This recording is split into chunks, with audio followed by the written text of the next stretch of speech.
आज की इस वीडियो में हम करने वाले हैं हिंदी अनुवाद, व्यवहार और सिद्धांत, जिसके अंदर हम देखेंगे अपने इम्पॉर्टेंट क्वेश्चन विद आंसर को। ये हमारा सब्जेक्ट है, हमारा बीए प्रोग्राम सेमेस्टर 5 का ही हमारा सब्जेक्ट है। सो ये हमारा है पहला क्वेश्चन, परिभाषिक शब्दावली के सिद्धांत की व्याख्या कीजिए। ठीक है, इस तरीके से जितने भी हमारे इस पीडीएफ के अंदर जितने भी क्वेश्चन हैं उसी टाइप से आपके एग्जाम में भी क्वेश्चंस को पूछा जाएगा। ठीक है, आपको क्या करना है, इस पीडीएफ को परचेज कर लेना है, जिसका लिंक आपको वीडियो के डिस्क्रिप्शन बॉक्स में दिया गया है। ठीक है, इस वाले क्वेश्चन में हमें ये बताना है कि आखिर परिभाषिक जो शब्दावली होती है उसके सिद्धांत क्या होते हैं। सबसे पहले हम उसका परिभाषा बताएंगे कि आखिर वो है क्या, उसका मतलब क्या होता है, परिभाषिक शब्दावली जो है उसका मतलब क्या है, फिर उसके हम सिद्धांतों की बात करेंगे। ठीक है, तो चलिए हम देखते हैं हमारा आखिर परिभाषिक शब्द होता क्या है।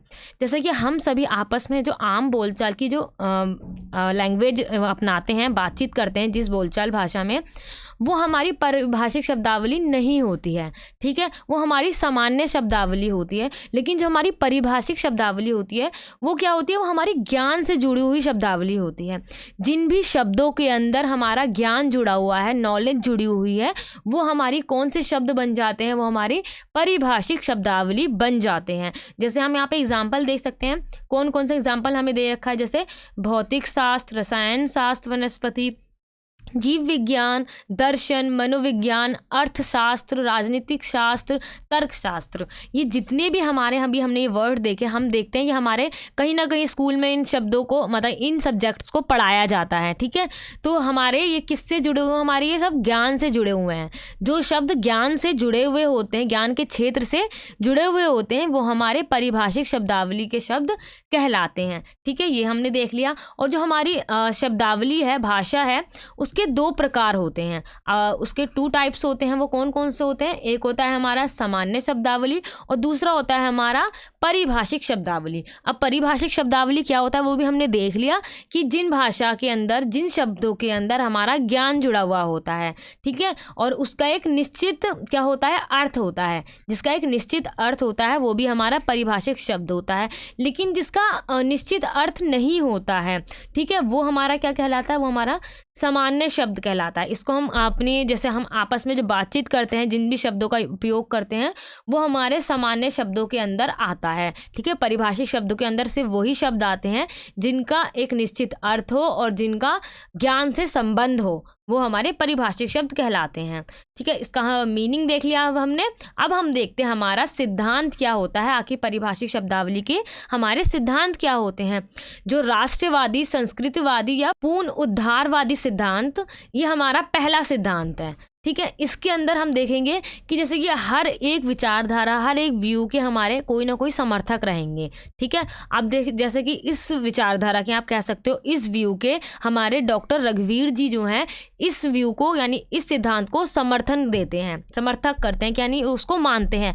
यहाँ पे वो क्या कहते हैं, जो हमारा संस्कृत जो है, जो हमारी संस्कृत जो भाषा है, वो बहुत ही समृद्ध है। समृद्ध यानी बहुत ही बड़ी है, और उसी के अंदर से संस्कृत शब्द जितने भी होते हैं, यानी संस्कृत भाषा जो है, उसी से जितनी भी संसार की जितनी भी भाषाएं बनी हैं वो उसी से बनी है। क्योंकि संस्कृत को उन्होंने सारी भाषाओं की जननी बताया। जननी क्या होती है, जिनसे और लैंग्वेज यानी और भाषा और शब्द निकल कर आते हैं, उसी को जननी कहा जाता है, जैसे जन्म देने वाली। ठीक है, हम कह सकते हैं जो संस्कृत जो हमारा भाषा है, उसी से सारी भाषाओं का जन्म हुआ है। हम अपनी सिंपल लैंग्वेज में ये कह सकते हैं कि सारी जितनी भी संसार के अंदर भाषाएं बोली जाती हैं, उसकी माता हम कह लो, या उसकी जननी कौन है, संस्कृत है हमारी। ठीक है, संस्कृत से ही सारे भाषाएं निकल कर आई हैं। दूसरा यानी हमारा जो सेकंड सिद्धांत है वो क्या है, हमारा शब्द ग्रहणवादी, आदानवादी या अंतर्राष्ट्रीयवादी। इसके अंदर क्या होता है, इस विचारधारा को जो मानने वाले लोग होते हैं उनको स्वीकारवादी के नाम से कहकर पुकारा जाता है। ठीक है, और ये क्या कहते हैं, इनका क्या मानना है।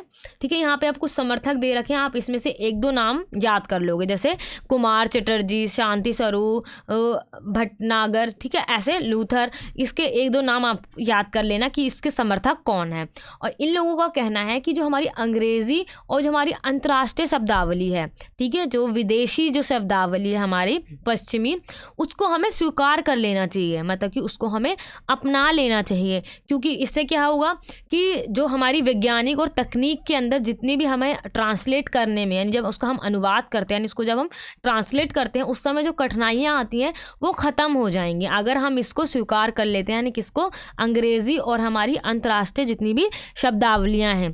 क्यों, जैसे कि आज हम जानते हैं कि अंग्रेज़ी जो है, यानी जो इंग्लिश लैंग्वेज जो है, हम देखते हैं भारत के अब और भी अलग अलग देशों में बहुत ही ज़्यादा बोली जाने वाली भाषा है अंग्रेज़ी। सभी लोग चाहते हैं कि उनको अंग्रेज़ी अच्छे से आ जाए, इंग्लिश लैंग्वेज उन्हें अच्छे से आ जाए, क्योंकि बहुत आज हम देखेंगे अंतर्राष्ट्रीय स्तर पर अंग्रेज़ी बहुत ज़्यादा बोली जाती है, सर्वाधिक यूज़ होती है, मतलब सबसे ज़्यादा उपयुक्त की जाने वाली भाषा हमारी अंग्रेज़ी बन चुकी है हर क्षेत्र के अंदर। अब हमारा थर्ड जो सिद्धांत है वो क्या है, प्रयोगवादी या लोकवादी सिद्धांत। जो है हमारा लोकवादी और प्रयोगवादी सिद्धांत के अंदर क्या आता है, हमारा परिभाषिक शब्दों के निर्माण में आवश्यकता अनुसार तत्सम तद्भव रूपों तथा अरबी, फारसी, तुर्की आदि के शब्दों का प्रयोग किया जाना चाहिए। जो हमारे परिभाषिक शब्द होते हैं, जैसे अभी हमने ऊपर एग्जाम्पल में देखा था ना, भौतिक विज्ञान, रसायन विज्ञान, जितने भी शब्द अभी हमने ऊपर देखे, उनकी जब हमें आवश्यकता पड़े तो हम क्या कर सकते हैं, वहाँ पे हम तत्सम और तद्भव जो शब्द हैं हमारे, जैसे अरबी, फारसी, तुर्की आदि जो हमारे अन्य लैंग्वेज है, हम कह सकते हैं अन्य भाषाएं जितनी भी हमारे, हम उनका प्रयोग कर सकते हैं। ठीक है, इससे क्या होगा, उसका और ज़्यादा विस्तार होगा, इसलिए हमें अन्य भाषाओं का भी उपयोग करना चाहिए। अब हमारा फोर्थ एंड लास्ट जो सिद्धांत आ जाता है इस क्वेश्चन का, इसके अंदर क्या है, इस मत के समर्थक तीनों मतों की सारी अच्छाइयों को समाविष्ट करके परिभाषिक शब्द निर्माण के पक्षधार हैं। मतलब कि जो इस वाली विचारधारा यानी इस सिद्धांत को मानते हैं, वो क्या करते हैं, जो अभी हमने ऊपर तीन जितनी भी सिद्धांत पढ़े, उन तीनों को वो उनके अंदर जितनी भी अच्छी बातें हैं, ठीक है, जितनी भी अच्छी क्वालिटीज़ हैं, उनको क्या कर देते हैं, उनका समविष्ट कर देते हैं, यानी उनको मिलाकर पारिभाषिक शब्द जो है हमारा उसका निर्माण करते हैं। मध्य मार्गी समन्वयवादी सिद्धांत, समन्वयवाद का ही मतलब क्या होता है कि जितनी भी सिद्धांत हैं, जितनी भी विचार हैं, उनका समन्वय कर देना, उन सभी को मिला देना ही क्या कहलाता है, समन्वयवादी सिद्धांत कहलाता है। जब भी उससे क्या होगा, शब्द निर्माण होगा, अलग अलग शब्दों का और ज़्यादा निर्माण होगा। ठीक है, ये क्वेश्चन आपको समझ में आ गया, आई होप। अगर आपका कोई भी डाउट हो तो आप मुझे कमेंट सेक्शन में पूछ सकते हो। सो ये सेकंड क्वेश्चन क्या है, अनुवाद की व्यावसायिक संभावनाओं पर प्रकाश डालना है। अनुवाद का मतलब होता है जब हम किसी भी शब्द का ट्रांसलेट करते हैं किसी अन्य भाषा के अंदर, ठीक है, उसके अंदर हमें व्यावसायिक संभावना को बताना है। व्यावसायिक यानी जो हम किसी और देश के साथ जो व्यापार करते हैं, उसके अंदर हम कौन से शब्द यानी कौन सी भाषा का उपयोग करते हैं, वो हमें बताना है। इसके अंदर कैसे यूज़ करा जाता है, जैसे कि भारत के अंदर सिर्फ भारत की द्वारा जो बनाई गई चीज़ें हैं, जो भी हम भारत के अंदर देखते हैं, सिर्फ वही नहीं मिलती हमें। अन्य देशों में जो भी चीज़ें बनाई जाती हैं, जैसे चाइना की हो गई, इंग्लैंड की हो गई, अमेरिका की हो गई, बाहर देशों में जो भी चीज़ें बनाई जाती हैं वो भी हमारे यहाँ बिकती हैं और हम उनको खरीदते भी हैं। ठीक है, इसलिए उन सामान जो भी वो प्रोडक्ट जो बाहर से आते हैं, उसके ऊपर कौन सी भाषा लिखी होती है, क्या शब्द लिखे होते हैं, उसके बारे में हम इस क्वेश्चन के अंदर पढ़ेंगे। जो हमारा वाणिज्य और जो व्यापार शब्द है, वो हम उसको कौन यूज़ करता है, बैंक और मीडिया का ये भाषा का रूप है, वो लोग इस शब्द का उपयोग करते हैं। और इसके अंदर जो प्रमुख विषय कौन कौन से आते हैं, हमारा बैंकिंग, बीमा, उद्योग, शेयर बाज़ार और हमारा किराना बाज़ार तथा अन्य सभी के जितने भी वाणिज्य व्यापार होते हैं हमारे, वो सारे विषय हमारे इसके अंतर्गत आते हैं, यानी इसके अंदर आते हैं। ठीक है, अब यहाँ पर एक प्रोफेसर हैं संजय घोटे के अनुसार, वो यहाँ पे क्या कहते हैं कि वर्तमान युग मतलब आज का समय जो है या आज का जो समाज है, वो संचार क्रांति एवं बाजारीकरण का युग है। हम देखते हैं हमारे समाज के अंदर, हमारी सोसाइटी के अंदर संचार की क्रांति हो गई। संचार यानी जो हमारा कम्युनिकेशन है वो बहुत ज़्यादा डेवलप्ड हो गया, क्योंकि अलग अलग टेक्नोलॉजी आने की वजह से हम अलग अलग तरीक़ों से एक दूसरे के साथ क्या कर सकते हैं, कम्युनिकेट कर सकते हैं, यानी उनसे बातचीत कर सकते हैं। और बाजारीकरण का युग इसलिए बन चुका है क्योंकि सिर्फ एक देश दूसरे देश के साथ नहीं, अन्य और भी अन्य देशों के साथ वो क्या करता है, बाजार करता है, यानी ट्रेड करता है, व्यापार करता है। तो वो बाजारीकरण का युग बन चुका है, क्योंकि वो फ्री मार्केट जिसे हम कहते हैं वो बन चुका है। किसके वजह से, ये सारा हमारा वैश्वीकरण का प्रभाव प्रभाव है, ठीक है, अगर आपने पढ़ा हो 12th वगैरह में थे। आगे देखते हैं हम क्या, भारत विश्व के विकसित देशों के लिए एक बहुत ही बड़ा व्यवसाय केंद्र है। क्यों भारत के अंदर, जैसे मैंने अभी आपको बताया, भारत के अंदर सिर्फ भारत के द्वारा जो भी चीज़ें बनाई जाती हैं, भारत के अंदर जो मेड इन इंडिया, सिर्फ वही चीज़ें नहीं मिलती, मेड इन चाइना चीज़ भी मिलती है हमें, और अन्य देश की और भी चीज़ें हमें भारत के अंदर मिल जाती हैं। इसलिए जो भारत जो है व्यापार के लिए बहुत बड़ा व्यवसाय केंद्र है। जितने भी हमारे विकसित देश हैं ना, जितने भी हमारे वेस्टर्न कंट्रीज़ हैं, उनके लिए भारत बहुत ज़्यादा इंपॉर्टेंट बन चुका है। किसके लिए?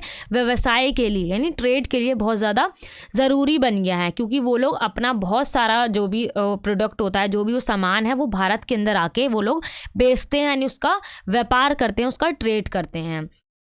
अब वो बाहर के देश के लोग हैं, तो अब वो इंडिया में आके अगर वो सामान बेच रहे हैं, जो भी अपना वस्तु वगैरह जो भी प्रोडक्ट है उसको, उत्पादन को बेच रहे हैं, तो उसके ऊपर जो डिटेल लिखी होती है, जैसे हम देखते हैं हर एक प्रोडक्ट के ऊपर एक कुछ डिटेल लिखी होती है।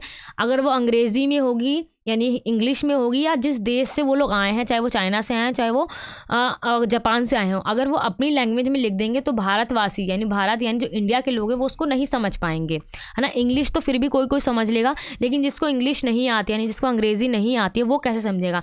इसलिए क्या करते हैं वो लोग उसके ऊपर जो जितनी भी वो होती है ना जानकारी देने के लिए, वो लोग उसके अंदर हिंदी का उपयोग करते हैं, यानी उसके ऊपर हिंदी से उसकी उस वस्तु के बारे में पूरी जितनी भी जानकारी देनी होती है, वो हिंदी से उसकी जानकारी देते हैं। वाणिज्यिक क्षेत्र के अंदर वस्तु के उत्पादन से लेकर उपभोक्ता तक पहुँचाने की संपूर्ण गतिविधियाँ आती हैं, ठीक है। वाणिज्य के अंदर क्या क्या आता है? जब से उस वस्तु को उगाया जाता है, यानी जब से उसको बनाना स्टार्ट करा जाता है, जब से लेकर जब तक वो उपभोक्ता, यानी जो सामान को खरीदने वाले हैं, जो आम लोग हैं जो खरीदते हैं उसको, जब वहाँ तक नहीं पहुँच जाती, उसी को हम क्या कहते हैं? वाणिज्यिक क्षेत्र कहते हैं। और उस वस्तु के ऊपर जितनी भी हमारी बहुराष्ट्रीय कंपनियां हैं, जितनी भी हमारी बाहर की कंपनियां रही हैं, मल्टीनेशनल कंपनी जिसको हम कहते हैं, अलग अलग देशों की कंपनियां, वो लोग क्या करते हैं? अपनी वस्तुओं के ऊपर जितनी भी जानकारी देनी होती है, उसके बारे में जो डिटेल लिखते हैं प्रोडक्ट के ऊपर, वो किस में देते हैं? वो लोग हिंदी में जानकारी देते हैं, ताकि जो भारत के अंदर जो लोग रहते हैं, क्योंकि उनको हिंदी ज़्यादा आती है, इसलिए वो उसको आसानी से उसको समझ ले, उनको समझ में आ जाए, अच्छा उसके अंदर क्या क्या इंग्रेडिएंट्स है, क्या किस चीज़ के लिए प्रोडक्ट है ये, है ना। वो सारी चीज़ उसके अंदर वो हिंदी से, या अगर इंग्लिश में लिखा है तो उससे वो आसानी से उसको समझ लेते हैं। अब इस जो हमारा वाणिज्यिक एवं व्यापारिक प्रयुक्ति जो हमारा, इसके अंदर हमारी कौन कौन सी विशेषताएँ, यानी इसकी कैरेक्टरिस्टिक हमारी क्या क्या है, वो हम देखते हैं। जो हमारा इसके अंदर क्या होता है कि जो जितने भी प्रोडक्ट होता है, हमारे जो भी हमारी वस्तु होती है, उसके ऊपर भाषा जो है बहुत ज़्यादा सहज होती है, मतलब बहुत ही इजी होती है और औपचारिक होती है। औपचारिक यानी हमारी जिस देश में वो जाके वो बेच रहे हैं वहीं की भाषा होती है औपचारिक, ताकि वहाँ के लोग जो हैं उस प्रोडक्ट यानी उस वस्तु को आसानी से समझ लें, उनको समझ में आ जाए वो किस चीज़ से बनी है, क्या है, जो भी इसके ऊपर जो भी डिटेल दी गई होती है वो औपचारिक भाषा में दी गई होती है, ठीक है। और रोचक होती है, यानी मनोरंजक होती है, बहुत इंटरेस्ट आता है। और जो अन्य जो दूसरी उसकी विशेषता क्या है, वो बहुत ज़्यादा सरल होती है, आसान होती है, सुबोधता होती है, संक्षिप्तता होती है, मतलब बहुत शॉर्ट में उसको लिखा हो गया होता है, विनम्रता होती है। ये सारी उसकी हम क्या कह सकते हैं, उसकी क्या है विशेषताएं। हमारे जो भी अगर कोई अन्य देश दूसरे देश के अंदर जो भी वस्तु को बेच रहा है, उसका व्यापार कर रहा है, उसके ऊपर इस तरीके की भाषा लिखता है, वो डिटेल जो गतिविधि जो भी उसके अंदर उसको लिखना है उसके ऊपर वो इस तरीके की भाषा का, इन शब्दों का उपयोग करता है। बहुत ही आसान होते हैं, औपचारिक होती है, सरल होती है और बहुत ही शॉर्ट में लिखा गया होता है, ताकि उसको लोग आसानी से समझ लें वो वस्तु क्या है, किससे बनी है, ये सारी चीज़ें वो आसानी से समझ लें, ठीक है। और दूसरी हमारी ये आ जाती है, हमारे तीसरी है वाणिज्यिक प्रयुक्ति की परिभाषिक शब्दावली काफ़ी भिन्न होती है, ठीक है। जो वाणिज्य के अंदर जो परिभाषिक शब्दावली होती है वो बहुत अलग होती है, ठीक है। जो व्यावसायिक है उनके अंदर तो ये बहुत आसान होती है, एकदम इजी होती है, लेकिन जो हमारी परिभाषिक शब्दावली होती है वो थोड़ी अलग होती है। इसके अंदर थोड़े अलग शब्दों को यूज़ करा जाता है, अलग अलग शब्दों का, जैसे लाभांश, भुगतान, संतुलन, सूचकांक, ठीक है। इस तरह वस्तु विनिमय, ये सारी शब्दों का इसके अंदर यूज़ करा जाता है, मतलब ये सारे हमारे परिभाषिक शब्द हैं, ठीक है। और जिनका प्रयोग प्रशासनिक प्रयुक्ति में होता है। अब जिन शब्दों का उपयोग प्रशासन में होता है, उसके अंदर कौन कौन से आते हैं, हमारा पंजीकरण आता है, मांग पत्र आता है, संविदा, शुल्क, अनुज्ञप्ति, अग्रिम, इन शब्दों का मतलब देख रहे हो आप, वो थोड़े मुश्किल शब्द लग रहे हैं हमें, है ना। इन शब्दों को हम आसानी से नहीं समझ सकते हैं, जिसको इसका मीनिंग नहीं पता होगा वो नहीं समझ पाएगा। लेकिन जो हमारा व्यापार के अंदर जिन शब्दों का यूज़ करा जाता है वो बहुत ही आसान और सरल होते हैं। वाणिज्य प्रयुक्ति में अंग्रेजी शब्दों को स्वीकार किया गया है, मतलब कि उसके अंदर हम अंग्रेजी भाषा जो है, शब्द जो है उनको उपयोग कर सकते हैं, उसको स्वीकार कर लिया गया है, ठीक है। क्योंकि जैसे कि हम देखेंगे हमारे शब्द कौन कौन से हैं जिनको हिंदी में नहीं लिखा जाता है, वो जैसे कि बैंक हो गया, स्टाफ हो गया, काउंटर हो गया, bill, budget, share, company limited, token, quota, draft, cheque, licence, ये सारे शब्द जितने भी हमारे शब्द हैं उनको अंग्रेज़ी में ही लिखा जाता है, उसका हिंदी में या किसी अदर लैंग्वेज में नहीं लिखा जाता है, ठीक है। वाणिज्यिक एवं व्यावसायिक प्रयुक्ति में अरबी और फारसी के शब्दों को भी मतलब कि उसका यूज़ करा जाता है, उसको उपयोग में लाया गया है। जो हमारा बाजार शब्द है वो हमारा अरबी का शब्द है, ठीक है। आमदनी हो गया, किस्म हो गया, खजाना हो गया, कीमत हो गया, हमारा अरबी और फारसी के शब्दों से बने हुए हमारे ये अरबी और फारसी की भाषा से बने हुए हमारे शब्द हैं, ठीक है। और इसके अंदर जो कौन कौन से और आगे क्या है हमारा, इसके अंदर उपसर्ग और प्रत्ययों से बने शब्दों का भी यूज़ करा जाता है, यानी उसको भी प्रयुक्त करा जाता है, ठीक है। जैसे कि यहाँ पे बताया गया है आपको उपभोक्ता, प्राधिकार, निवेश, आपूर्ति, निवेश, विक्रय। उपसर्ग में क्या होता है हमारा, सबसे पहला जो शब्द जैसे कि उप से अगर आपसे बोला जाए, जैसे हिंदी का एग्जाम आपने अगर 12th या 10th में दिया हो गया होगा तो आपने देखा होगा कि वहाँ पे आपसे एग्जामिनर ही बोलता है उप से शब्द बनाइए, तो आप उपभोक्ता वगैरह ये सारे शब्द बनाओगे, है ना।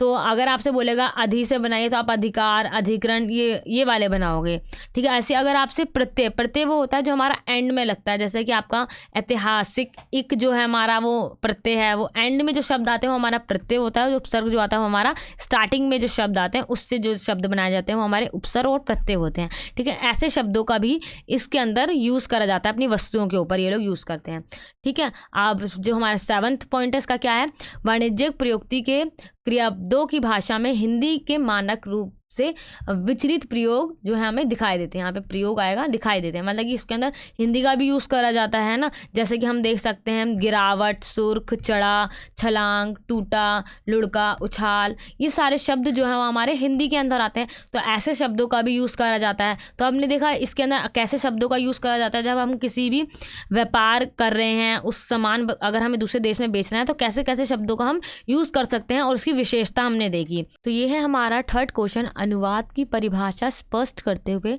अनुवाद के महत्व को रेखांकित कीजिए। इसके अंदर हमें बताना है सबसे पहले अनुवाद का मतलब क्या होता है, उसकी परिभाषा बतानी है, फिर उसके जो महत्व है उसको बताना है हमें। और इसी अथवा में आपको एक और क्वेश्चन दे रखा, अनुवाद के स्वरूप पर हमें विचार करते हुए अनुवाद की प्रक्रिया बतानी है।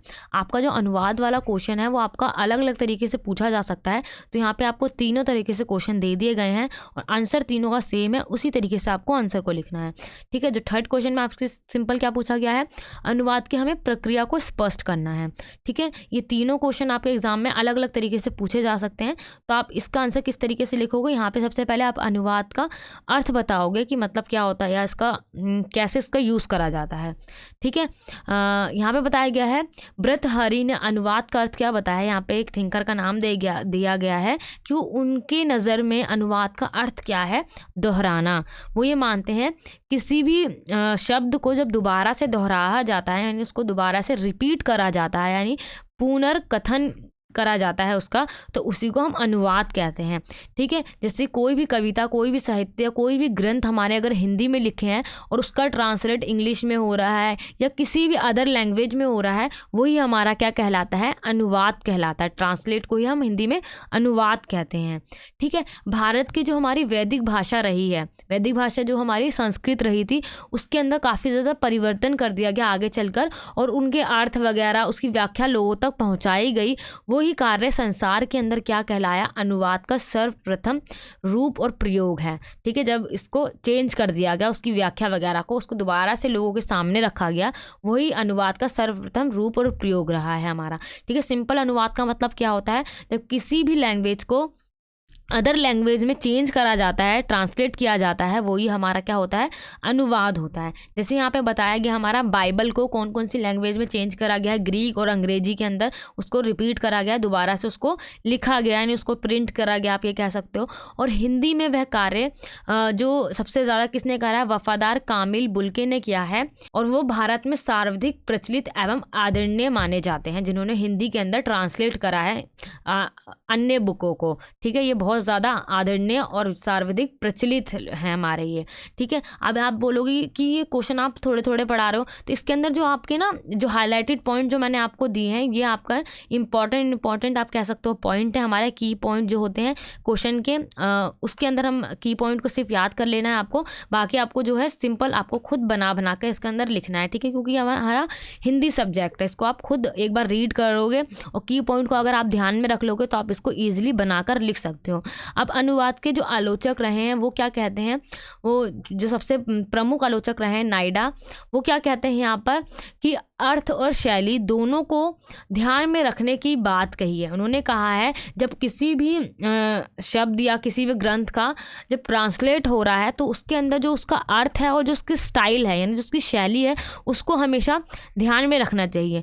मूल भाषा जो है उसका अर्थ जो है उसकी शैली है उसी की दृष्टि में मतलब उस दोनों उन सभी का समतुल्य होना चाहिए, मतलब उनको बैलेंस बनाकर हमें अनुवाद करना चाहिए किसी भी अदर लैंग्वेज के अंदर। नायडा अनुवाद की भावनात्मक दृष्टि की उपेक्षा नहीं करते हैं।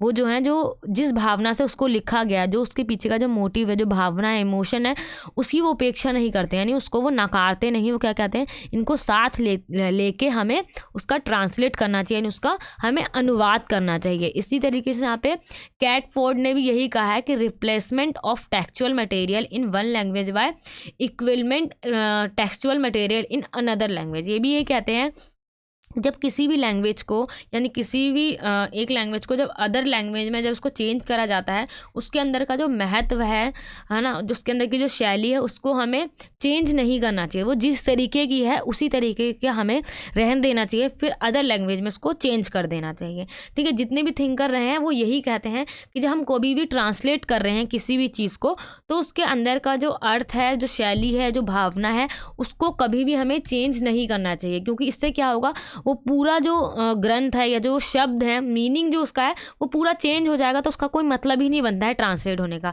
ट्रांसलेट का मतलब क्या है कि उसकी जो अर्थ है वो एकदम सेम रहे, बस जो शब्द हैं वो चेंज हो जाएं, वो अदर लैंग्वेज में चले जाएं हमारे। ठीक है, आगे हमारा क्या है, जैसे यहाँ पे सिंपल लिखा है आपका, जब हम किसी भी एक भाषा से दूसरी भाषा में जब किसी भी चीज़ को समझते हैं उसी को हम क्या कहते हैं, अनुवाद का मूल लक्ष्य होता है। उसका मूल लक्ष्य क्या है, किसी एक भाषा के दूसरी भाषा में समझना, वही हमारा अनुवाद कहलाता है। ठीक है, जो सिर्फ आपको की पॉइंट याद रखने हैं कि अच्छा इसके अंदर ये लिखना है हमें, ये आपको याद कर लेना, फिर आपको उसको बना कर लिख देना। अब इसका महत्व भी पूछा था हमें इस क्वेश्चन के अंदर, आखिर इसका महत्व क्या है आज के समय में, जो अनुवाद है हमारा जो ट्रांसलेट हो रहा है, तो उसका आखिर आज के समय में, आधुनिक समय में क्या महत्व, क्या इम्पोर्टेंस है। जैसे कि आज हम देखते हैं साउथ की मूवी जितनी भी रही हैं हमारी, वो हमारी हिंदी लैंग्वेज में डब होती हैं।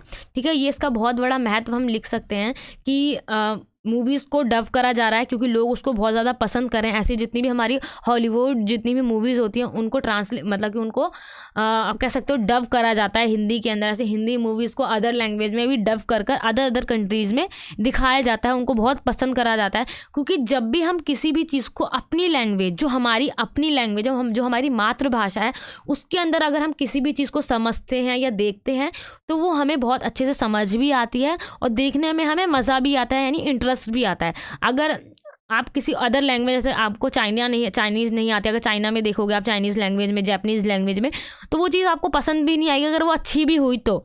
लेकिन वही चीज़ अगर आपको हिंदी में दिखाई जाए, जैसे आप एग्जांपल ले सकते हो, जो हमारे कार्टून्स वगैरह जितने भी रहे हैं, हमारे डोरेमोन हो गया, भीम हो गया, है ना, ओगी एंड द कॉकरोच हो गया, ये जितने भी कार्टून रहे हैं वो भी हमें डब करके दिखाए जाते हैं, तो जो बच्चे हैं उसको बहुत ज़्यादा पसंद करते हैं। ठीक है, जब किसी भी चीज़ को हमें अपनी भाषा के अंदर, अपनी लैंग्वेज के अंदर दिखाया जाता है तो वो हमें बहुत अच्छी तरीके से समझ में आती है और हमें पसंद आती है, हम उसको बहुत ज़्यादा पसंद करते हैं।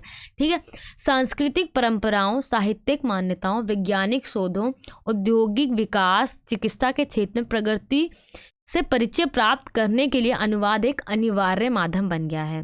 ठीक है, अनुवाद जो है बहुत बड़ा माध्यम बन गया है। अगर हमें इन सारी चीज़ों में, इन सारे क्षेत्र के अंदर क्या करना है, प्रगति करनी यानी विकास करना है। संस्कृति यानी अपने, अगर हमें अपनी जितना जो हमारा कल्चर है अगर हम उसका विकास करना चाहते हैं, तो अगर आप अमेरिका में जाकर हिंदी बोलोगे और लोगों को अपनी संस्कृति के बारे में बताओगे तो कोई नहीं सुनेगा। लेकिन आप वहीं की लैंग्वेज यानी इंग्लिश लैंग्वेज यूज़ करके अपनी संस्कृति के बारे में बताओगे तो 4 लोग 10 लोग सुनने ज़रूर आएंगे। ठीक है, इससे आपकी संस्कृति का क्या होगा, आपकी परंपराओं का विकास होगा। ऐसी जो हमारी जितने भी साहित्य वगैरह रहते हैं, अगर उनको ट्रांसलेट कर अदर कंट्रीज़ में दिखाया जाता है या पढ़ाया जाता है तो उनको बहुत ज़्यादा प्रशंसा मिलती है, यानी उनको सम्मान मिलता है।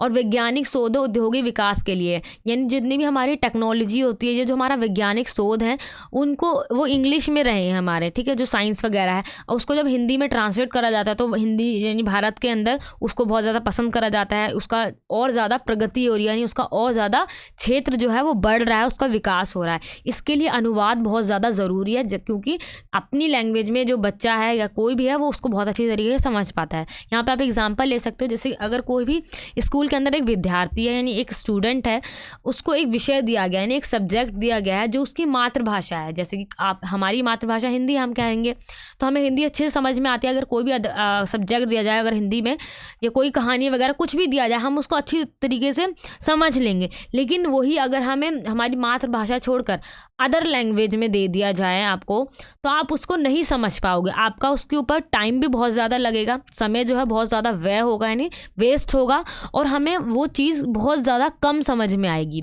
इतनी ज़्यादा समझ में नहीं आएगी जितना हमें वो अपनी मातृभाषा में समझ में आ जाती। ठीक है, आप ये चीज़ लिख सकते हो।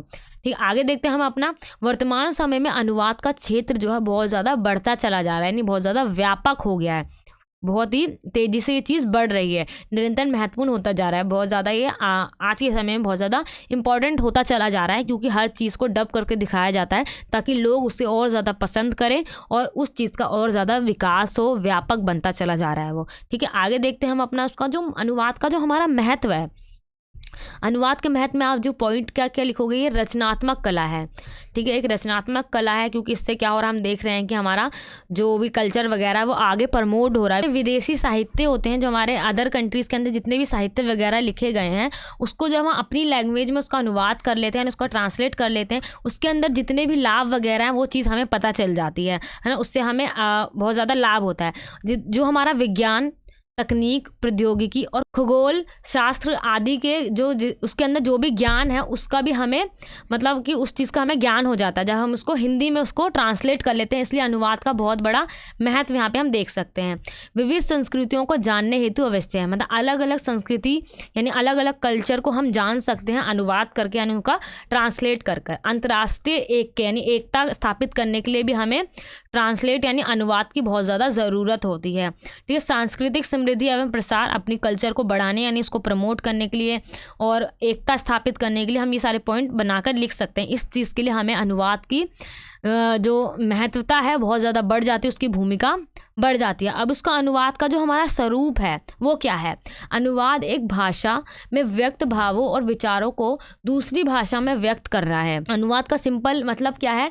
जब किसी भी एक लैंग्वेज को यानी एक भाषा को दूसरी भाषा और भावों में व्यक्त करना ही हमारा अनुवाद कहलाता है। अनुवाद में समान अभिव्यक्ति की खोज की जाती है, यानी जिस तरीके से उसको पहले वाली लैंग्वेज में लिखा गया है, बताया गया है, उसी अभिव्यक्ति के साथ उसको दूसरी लैंग्वेज में लिखा जाए और उसकी भावना भी वही रहे। अनुवाद में ऐसी अभिव्यक्ति की आवश्यकता होती है जो स्रोत भाषा में प्रभावित ना हो, मतलब कि ऐसी अभिव्यक्ति की ज़रूरत होती है जो स्रोत भाषा में प्रभावित ना हो। अनुवाद में मूल रचना के अर्थ के साथ शैली को भी मतलब सुरक्षित रखने का प्रयास किया जाता है। जो उसकी जो मेन जो उसका अर्थ निकल के आ रहा है, जो उसका मीनिंग है वो भी ना बदले और जो उसका स्टाइल है, जो उसका शैली है वो भी ना बदले, वो दोनों की दोनों सुरक्षित रहें, इसका प्रयास करा जाता है इसके अंदर, अनुवाद के अंदर, ताकि वो ना बदले। अनुवाद की न्यूनतम शर्त द्विभाषिकता है।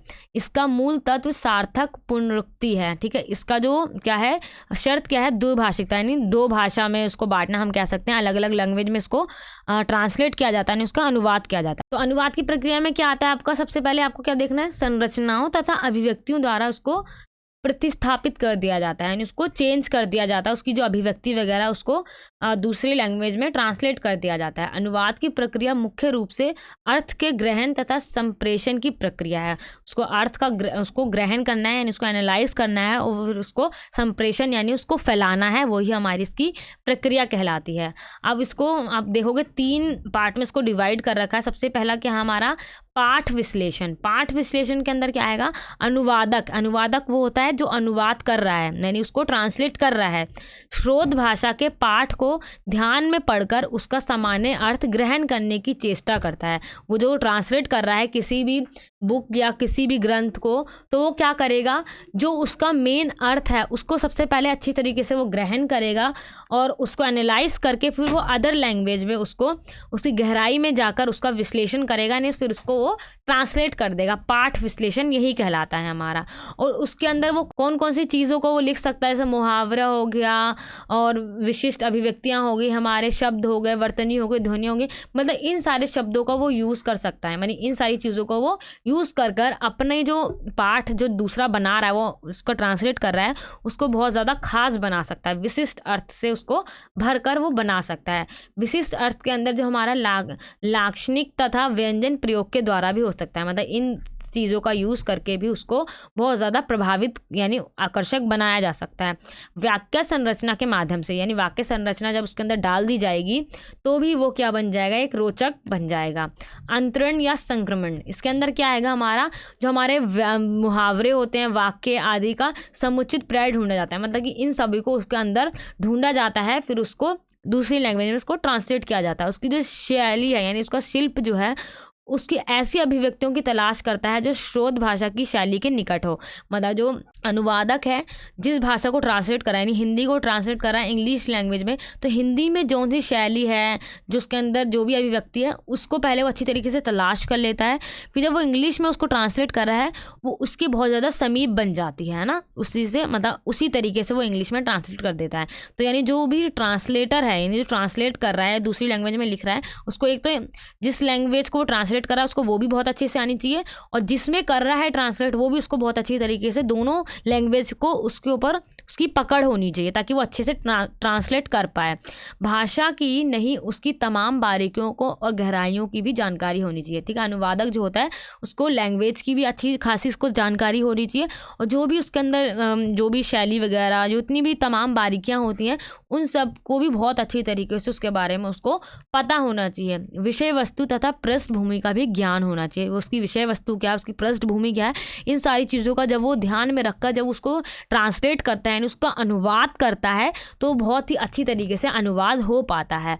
पुनर्गठन के अंदर क्या आएगा, आपका जो अनुवादक है वो भाषा प्रतिस्थापन के जिन विकल्पों को चुनता है, यानी जो भी उसने अनुवाद के अंदर जितनी भी भाषा का उसने विकल्पों को चुना है, वो उसके अंदर क्या करता है, वो इस चरण में उन्हीं को क्या करता है, व्यवस्थित रूप से भाषावत करता है। यानी जिसको उन्होंने जिन जिन विकल्पों को चुना था उन्हीं को वो अच्छे तरीके से एक साथ लगाकर और फिर उनका यूज़ करता है जब वो उसको अनुवाद कर रहा होता है। इसका 3rd पॉइंट हो गया हमारा। ठीक है, ये क्या, इसके 3 पॉइंट हो गए हमारे ये, और इसका स्वरूप, महत्व, ये सब चीज़ हमने देख लिया। तो ये क्वेश्चन भी हमारा कंप्लीट हो गया। सिर्फ आपको क्वेश्चन के अंदर क्या करना है, सिर्फ और सिर्फ की पॉइंट्स याद रखने हैं, बाकी आपको खुद सारा बना के लिख देना है। ठीक है, बहुत ही ईजी है। इसको जो इसकी PDF है आपको वीडियो के डिस्क्रिप्शन बॉक्स में मिल जाएगा। चलिए आप अपना नेक्स्ट क्वेश्चन देखते हैं हम अपना। सो ये क्या है हमारा क्वेश्चन, काव्य अनुवाद कठिन कार्य है। जो काव्य का अनुवाद किया जाता है, यानी किसी भी कहानी का या कविता का जब हम ट्रांसलेट करते हैं तो वो बहुत ज़्यादा एक कठिन कार्य है। इस कथन के संदर्भ में कविता के अनुवाद में जितनी भी समस्याएं आती हैं उसकी हमें चर्चा करनी है। जब कविता का जब अनुवाद किया जाता है, उसका जब ट्रांसलेट किया जाता है अदर लैंग्वेज के अंदर, जो जो समस्याएं आती हैं उसके अंदर हमें वो लिखना है। कविता अनुवाद के अंदर क्या आएगा हमारा, कि जो उसकी पुनर्रचना करनी है, हमें दोबारा से उसको रचना है, दोबारा से उसको लिखना है। ये उसकी सबसे बड़ी चुनौती है कि उसको दोबारा से कैसे लिखा जाए उसी तरीके से जैसे एक कवि ने उसको लिखा है।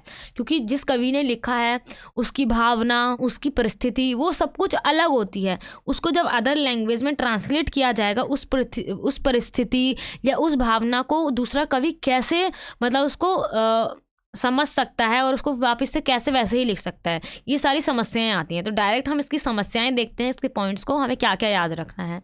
जो कवि की जो संवेदनशीलता की जो आवश्यकता होती है, जब हम किसी भी कविता को या काव्य को जब हम ट्रांसलेट कर रहे हैं, जो कवि की जो संवेदनशीलता है, यानी जो उसके भाव हैं, जो उसने वो दिल से उसको लिखा है उस कविता को, उसकी आवश्यकता होती है जब हम उसको ट्रांसलेट कर रहे हैं। तो ऐसा नहीं हो पाता है, तो ये एक चुनौती बन गई है, यानी एक समस्या बन गई है। शब्द के स्थान पर प्रतीकों का उपयोग बहुतायत में होता है, मतलब बहुत ज़्यादा, जब काव्य के अंदर क्या होता है कि शब्द का इतना ज़्यादा यूज़ नहीं होता है जितना वहाँ पे प्रतीकों यानी कोई भी चिन्ह का उपयोग ज़्यादा हुआ होता है। अब उसी चिन्ह यानी उन्हीं प्रतीकों का दूसरी लैंग्वेज के अंदर यानी दूसरी संस्कृति के अंदर उन प्रतीकों का यूज़ करना क्या कहलाएगा, मतलब बहुत ज़्यादा मुश्किल हो जाता है। उसका जो पूरा का पूरा रूप जो है वो बदल सकता है अगर वो दूसरी लैंग्वेज के प्रतीकों को यूज़ करके बनाया जाए।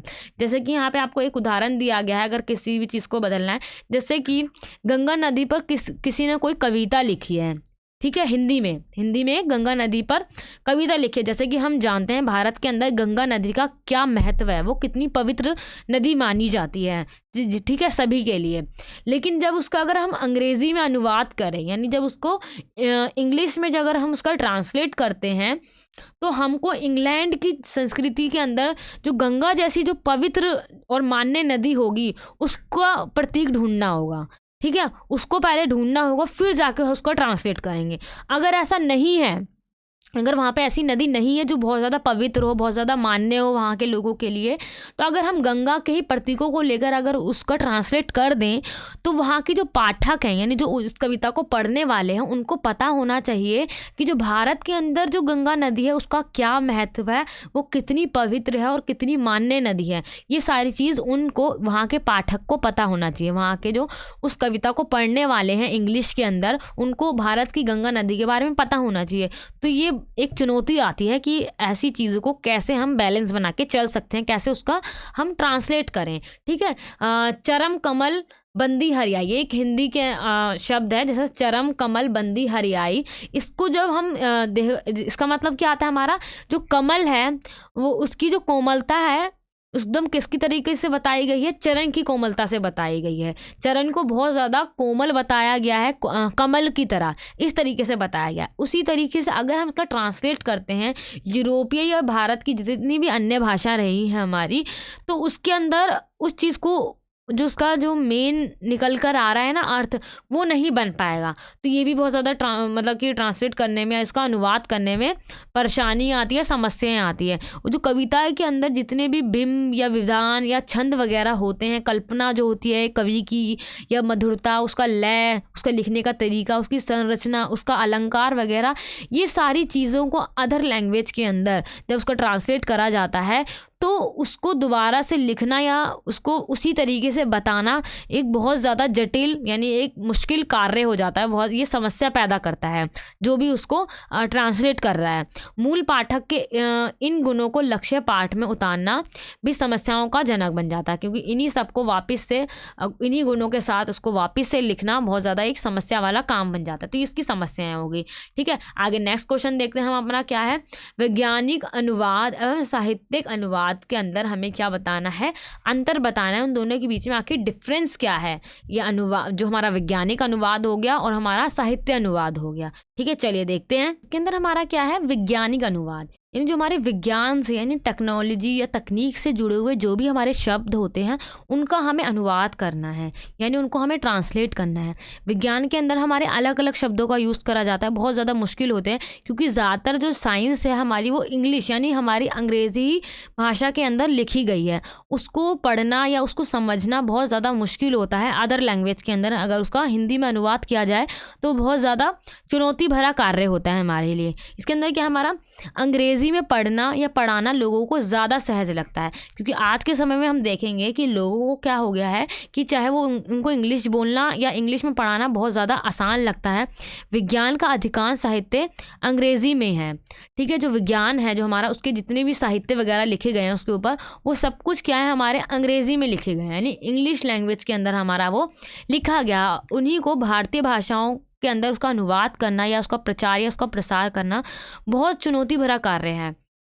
क्योंकि भारत के अंदर बहुत सारे ऐसे लोग हैं जिनको इंग्लिश नहीं आती, अंग्रेज़ी नहीं आती है, और उसका उसी रूप में उसका प्रचार प्रसार करना बहुत मतलब चुनौती भरा कार्य है। उसका अनुवाद करके अगर हम इंग्लिश को हिंदी में अनुवाद करते हैं वैज्ञानिक शब्दों का, तो बहुत ज़्यादा अटपटे से शब्द बन जाते हैं वो, ठीक है। उसको समझना, उसका अर्थ को जानना बहुत ज़्यादा मुश्किल हो जाता है।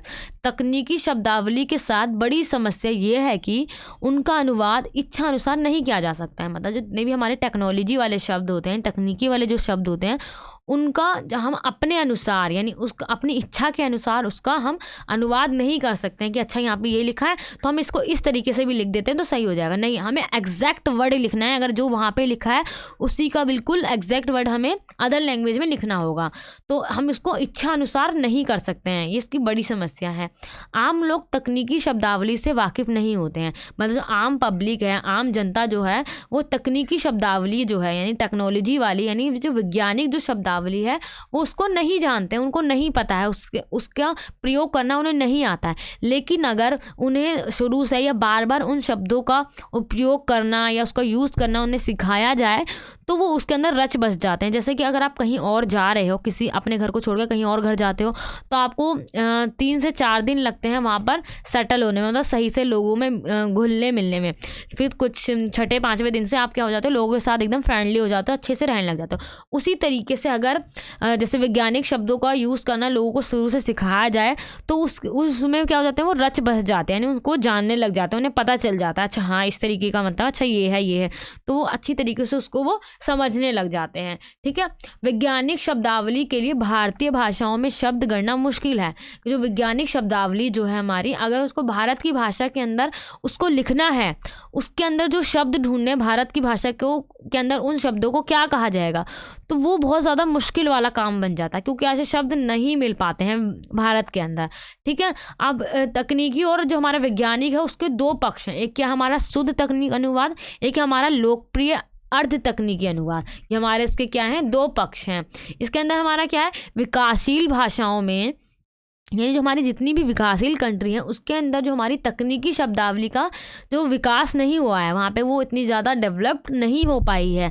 वहाँ अनुवाद को तकनीकी शब्दों का अनुवाद स्वयं करना पड़ता है। जो वहाँ का अनुवादक होता है वहाँ वो तकनीकी शब्दों का अनुवाद वो खुद करता है, कोई और नहीं करता है। ठीक है। उसको बहुत ज़्यादा मुश्किल लगती है, यानी कठिनाई आती हो उनको अनुवाद करने में। अब जो डॉक्टर NI और विश्वनाथ अय्यर हैं, उन्होंने अनुवाद कला के अंदर कुछ जिक्र किए हैं। वो जिक्र क्या क्या है, उन्होंने क्या क्या बताया है, जो हमारी अंतर्राष्ट्रीय जो संज्ञा है उसके अंदर लिप्यंतरित किया जाए, यानी जो हमारी अंतर्राष्ट्रीय जो इंग्लिश है उसके अंदर लिप्यंतरित किया जाए, और जो हमारी वैज्ञानिक और तकनीक लेखन कला है उसके अंदर जो इतने भी हमारे अंतर्राष्ट्रीय चिन्ह हैं उसको स्वीकार कर लिया जाए, और वो जैसे हैं जिस तरीके के हैं उसको वैसे ही स्वीकार करना चाहिए, यानी उसको बदलना यानी उसको हमें चेंज नहीं करना चाहिए जब उसको हमें ट्रांसलेट कर रहे हैं जो वैज्ञानिक तकनीक को। ठीक है। ज्यों का ज्यों ही लिखना चाहिए, जैसा है वैसे का वैसा ही। अन्य भाषाओं की स्वीकृति शब्दों का प्रयोग वाक्य में करते समय लक्ष्य भाषा की प्रकृति के अनुसार उनका अनुकूलन करना चाहिए। मतलब जब हम वैज्ञानिक यानी तकनीकी जितने भी हमारे साहित्य वगैरह रहे हैं, जब उनका क्या कर रहे हैं, ट्रांसलेट कर रहे हैं, तो वहाँ की जो उसकी जो मूल भावना है, जो उसका अर्थ है, उसको कभी बदलना नहीं चाहिए। उसका लक्ष्य भाषा में उसी तरीके का रहना चाहिए जो उसका पहले था, उसका जो अर्थ, ठीक है, वो उसी की तरह रहना चाहिए। तकनीकी भाषा की जो संकरूपता है उसके अंदर जो भी विलक्षणता है उससे हमें घबराना ही नहीं चाहिए। ठीक है। उससे हमें डरना नहीं चाहिए नए शब्दों को देखकर। जहाँ वैज्ञानिक सामग्री का लोकप्रिय प्रस्तुतिकरण हो वहाँ पे हमें क्या करना चाहिए, लक्ष्य भाषा में प्रचलित अर्ध तकनीकी शब्दों का उपयोग करना चाहिए। जब हम वैज्ञानिक जितनी भी सामग्री रही है जो भी उसको अगर हम दूसरी लैंग्वेज में प्रस्तुत कर रहे हैं, तो जो हमारी अपनी लैंग्वेज है, जब लक्ष्य भाषा यानी जो अपनी लैंग्वेज है उसके अंदर जो भी अर्ध तकनीक जो शब्द हैं यानी जो शब्दों का प्रयोग करते हैं उनका हमें उसके अंदर यूज़ कर दें तो वो हमारे लिए ईजी हो जाता है उसको ट्रांसलेट करना। आधुनिक विज्ञान के अंदर, जो आज के विज्ञान के अंदर क्या है, अनुवाद के दौरान विदेशी और भारतीय शब्दों के मेल जोल बने शब्दों का हमें इस्तेमाल करना चाहिए। ठीक है। भारत के और जितने भी विदेशी जो शब्द है उनका जो मिला जुला जो भी शब्द को यूज़ करा जाता है उन शब्दों का यूज़ करते हैं हम, तो हमारे लिए बहुत ज़्यादा आसान बन जाता है। ठीक है। ऐसे ऐसे यूज़ करें तो हमें ईजी रहता है वो। आगे क्या है हमारा साहित्यिक अनुवाद। साहित्यिक अनुवाद के अंदर हमारा क्या आता है कि जो साहित्यिक अनुवाद है एक बहुत ज़्यादा अलग और बहुत ही जटिल प्रकार है। हमारा साहित्य अनुवाद जो है ना, बहुत ही मुश्किल प्रकार है। इसका जो शैली का प्रशासन यानी साहित्यिक अनुवाद का सबसे कठिन हिस्सा है हमारा ये।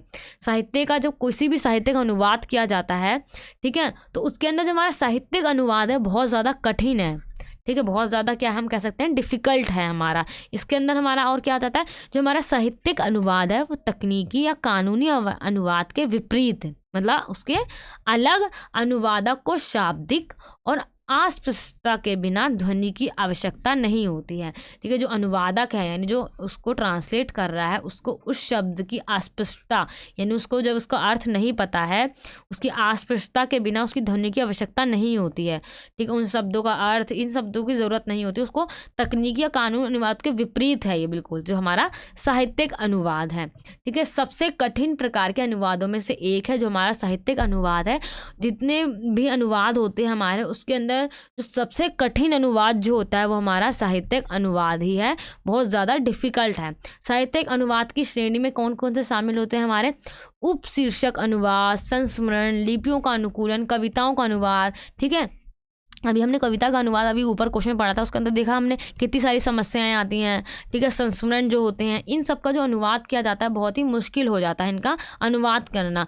ग्रंथों के साहित्य अनुवाद की भूमिका को कम आंकना असंभव है। जो ग्रंथ वगैरह जितने भी लिखे गए हैं उनको अनुवाद करना और उनकी भूमिका को कम कर देना बहुत ज़्यादा असंभव हो जाता है, क्योंकि ये किसी के लिए कोई रहस्य नहीं है कि सभी विश्व साहित्य का उदय, विकास और अस्तित्व मुख्य रूप से विभिन्न विषय भाषाओं के कार्यों के अनुवाद का कारण हुआ है, ठीक है। वैश्वीकरण, जो आज का दौर जो है हमारा वैश्वीकरण के हमारे युग में लगभग हर लेखक या व्लॉगर जितने भी होते हैं वो केवल घरेलू बल्कि पाठकों के वैश्विक दर्शकों के बीच भी लोकप्रिय हासिल करना चाहते हैं।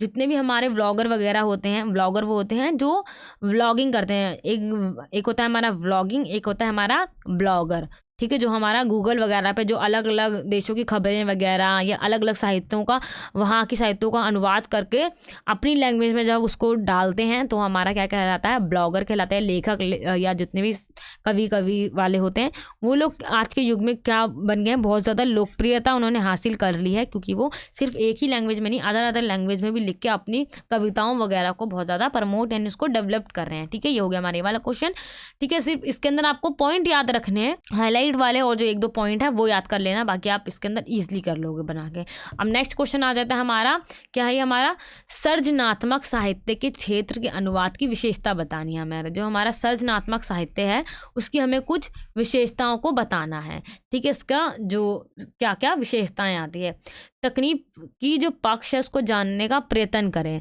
जो हमारा जब हम सर्जनात्मक साहित्य का जब हम अनुवाद करते हैं उस समय जो उसका तकनीकी पक्ष है उसको जानने का हमें प्रयास करना चाहिए, यानी उसका प्रयत्न करना चाहिए, यानी कोशिश करनी चाहिए, ठीक है। आगे क्या है, उसकी क्या क्या विशेषताएं, जो विशेषता के अंदर हमारा क्या आ जाता है, इसका सबसे पहले मुहावरा।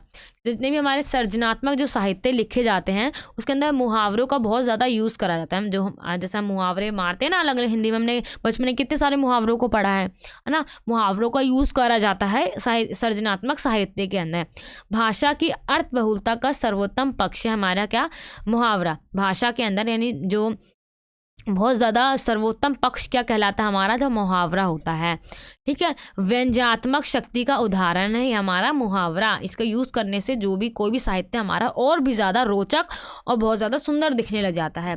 मुहावरा रचने से व्यक्त कथ्य के अभिप्रेता अर्थ को बहुत कुशलता से व्यक्त करते हैं। जो मुहावरा है उसको जब लिखा जाता है, जो उसको लिख रहे हैं उनको बहुत ही अच्छी तरीके से कुशलता से उसको व्यक्त करना होता है, ताकि उसका मीनिंग, उसका अर्थ जो है लोगों को बहुत अच्छी तरीके से आसानी से समझ में आ जाए। अनुवादक स्रोत भाषा के मुहावरों को लक्ष्य भाषा की संस्कृति से जोड़कर उसका अर्थ नहीं कर पाता है। और क्या होता है, जो अनुवादक हैं, जो ट्रांसलेट कर रहा है दूसरी लैंग्वेज में, जब वो मुहावरों को ट्रांसलेट करता है यानी लक्ष्य भाषा यानी जब अपनी लैंग्वेज में उसको ट्रांसलेट कर रहा है तो वो वहाँ की संस्कृति से जोड़कर जो वो मुहावरे हैं वो वहाँ पे वो उसका अर्थ नहीं निकल पाता है, वह रचना की शक्ति को अनुवाद में नहीं पा पाता है, मतलब कि वो उसको नहीं कर पाता है, उस तरीके से अनुवाद ट्रांसलेट नहीं हो पाता है, बहुत ज़्यादा मुश्किल आती है। यहाँ पे आपको एक उदाहरण भी दे रखा है, आप देख लेना।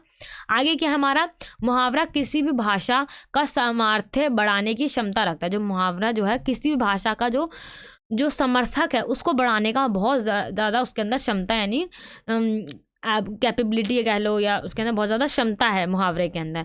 बिना मुहावरे के भाषा अपनी व्यंजना खो देता है, मतलब उसकी जो खूबसूरती है व्यंजना जो है वो उसको खो देता है मुहावरा जो है, अगर उसके अंदर ना हो तो। सृजनात्मकता को प्रभावी ढंग से रखने के लिए मुहावरे को अनुवाद की अनिवार्यता बढ़ जाती है। जब सृजनात्मकता को अगर हमें प्रभावी बनाना है, यानी बहुत ज़्यादा आकर्षक बनाना है, यानी अट्रैक्टिव बनाना है, उसके लिए मुहावरे के अनुवाद की अनिवार्यता बढ़ जाती है। ठीक है, जब हम मुहावरों का जब अनुवाद कर रहे हैं यानी उसका ट्रांसलेट कर रहे हैं तो उसको करना बहुत ज़्यादा अनिवार्य हो जाता है, यानी अनिवार्यता उसकी बढ़ जाती है।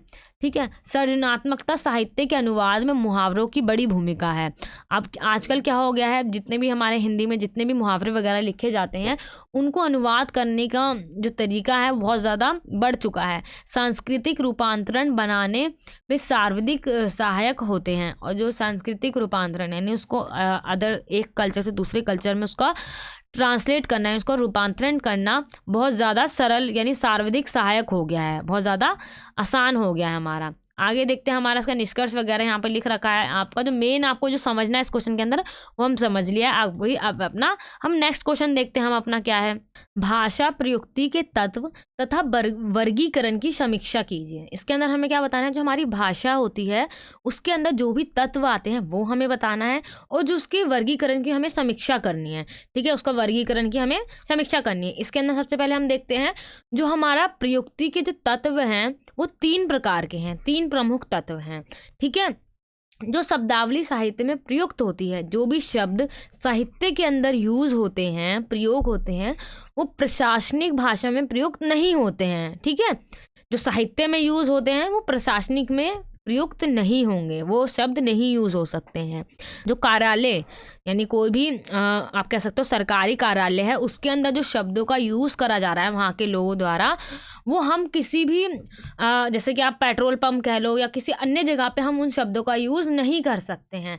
ठीक है, जैसे सर्वोच्च न्यायालय के अंदर जिन शब्दों का यूज़ करा जा रहा है वो पेट्रोलियम संस्था में हम उसको यूज़ नहीं करेंगे, वहाँ पे तो आम बोलचाल की भाषा होगी। लेकिन सर्वोच्च न्यायालय के अंदर कुछ ऐसे शब्द होंगे जो ज्ञान का प्रतीक होंगे, है ना, जो बहुत ज़्यादा उनका अर्थ गहरा होगा, ऐसे शब्दों का यूज़ करा जाएगा। इसी तरीके से जो विश्वविद्यालय होते हैं हमारे, कॉलेजेस वगैरह या आप कह ले स्कूल वगैरह जो होते हैं, वहाँ पे जो भी कार्यालय होता है, जो जितने भी ऑफिसर्स वगैरह होते हैं, जो शब्द का वो लोग यूज़ करते हैं यानी प्रयोग करते हैं, उन शब्दों को वहाँ के जो आसपास के जितने भी कारखाने हैं या इस्पात कारखाना या कोई भी कारखाना ले लो, आप कोई भी कारखाना ले सकते हो, वहाँ पे उन शब्दों का प्रयोग नहीं होता होगा, क्योंकि उनकी लैंग्वेज यानी उनकी भाषा और उनके शब्दों में बहुत ज़्यादा अंतर देखा जाएगा। प्रयुक्त विशेष की शब्दावली सबसे प्रमुख तत्व माना जाता है। जो हमारा प्रयुक्त विशेष है यानी किस तरीके से शब्दों का हमें उपयोग करना है, प्रयोग करना है, वही हमारी भाषा का बहुत ही ज़्यादा इम्पॉर्टेंट कह सकते हैं हम उसका तत्व है। जैसे कि हमने एग्जाम्पल देखा कि अगर स्कूल में या कॉलेजेस में जिन शब्दों का यूज़ करा जा रहा है वो किसी भी आम कारखाने में वो यूज़ नहीं होगा। पेट्रोल पंप पे जो यूज़ करे जा रही है जो भी भाषा शब्दों का, वो सर्वोच्च न्यायालय के अंदर वो शब्द नहीं बोले जाएंगे। इसी प्रकार से जो साहित्य के अंदर जो शब्द बोले जाएंगे वो प्रशासनिक के अंदर वो शब्द नहीं बोले जा सकते हैं। वही हमारा प्रयुक्त विशेष की शब्दावली का बहुत ही इम्पोर्टेंट प्रमुख तत्व माना जाता है।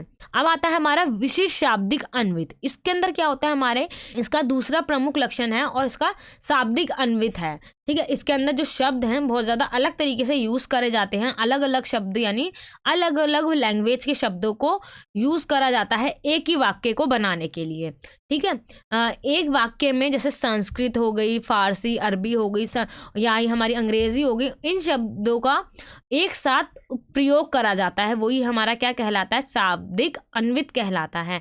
ठीक है, लेकिन प्रयुक्ति विशेष में, जो प्रयुक्ति विशेष होगा उसके अंदर हम इस तरीके का वाक्य को यूज़ नहीं कर सकते हैं, इसका प्रयोग नहीं कर सकते हैं, क्योंकि इसके अंदर अलग अलग भाषा यानी अलग अलग लैंग्वेज का यूज़ कर कर एक सिंगल वाक्य बनाया जा रहा है। लेकिन जब हम प्रयुक्ति विशेष का यानी जब इसके द्वारा जो हम कोई भी शब्द बनाएंगे इसके अंतर्गत, उसके अंदर ऐसे शब्दों का यूज़ हम नहीं कर सकते हैं।